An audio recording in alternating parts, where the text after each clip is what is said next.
Okay, here we have the faucet installed. Looks nice, like in the photos, but there's a couple issues right off the bat here. First one, those are both painted red. I don't know what's up with that, but this is cold.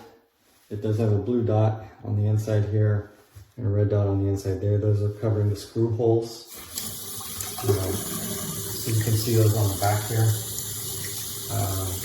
but not really on the front. The water flow's good. Pop-up stopper seems to work well. The other issue here, you'll see that the handles are bent downward, and that's quite noticeable. Just standing up here, I can tell. So that's kind of annoying. That's going to be the thing that bothers me the most, and I'll probably end up swapping this out just because of that at some point. But for now, I needed a faucet, and this is in.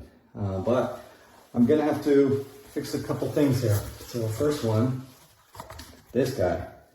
There's a gap here. You can see the gasket moving up and down. So this has two plastic nuts on the bottom, one on this side, one on this side. Those pull it down. There's nothing in the middle to pull it down further and fix that. So I'll have to get some plumber's tape and make a gasket in there and redo that, because that is going to leak water through there, down through the middle of the cabinet to the bottom. So that's a problem. This pop-up stopper does seem to work and hold water, so that's good. But the other thing I'm going to fix is this guy. It's leaking, so it includes a couple rubber gaskets. I've tightened that thing down real tight, but you can see the water dripping down right now, down there. So that's an issue. So I used pliers this is like a hand tighten thing, but I tightened it with pliers, still leaking. The other issue is this guy. It has a groove in here. There was a rubber O-ring in there, but the position of that O-ring and groove for my installation is a problem, because this guy wanted to sit right there. I had to move this down just below it. There's not a lot of material to grab onto, but it worked. But it is tilted a little awkward, so it would be nice if it was up a little higher. Could fix that with a longer pipe. Don't have a longer pipe right now, so it would just be better if they didn't have that groove, because it's not necessary.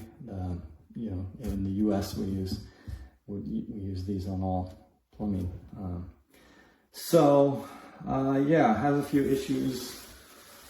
Leaks, plumber putty can fix that, but the biggest issue is this guy being tilted. Can't fix that. I don't think we can. So yeah, that's the faucet. Hope that was helpful. Okay, this was so much cuter than I expected. Like, look at these sleek lines. Do you see this thing? And this is so cute. It has the blue, it has the red, and then look how this comes out. Like, is that not beautiful? Like, that is like, what? Now, I don't have like the right sink for this, because if I turn my sink on, being that it's a pedal sink, it does come out so fast that it will splash. Hence, like, the shower wall over here. But the faucet itself, look at this. Look how, oh my gosh. And it does have this already, the stopper, of course, is involved in with the kit. And it does come with its own, which are actually marked with the red side, and this side actually has blue. So it was really super easy. And it's like, look at this. Oh my gosh. Oh my gosh. It is really pretty. I mean, yes, it's functional and durable, yes, but it's just like, look at that. Look at that thing. Oh, yes, we did that.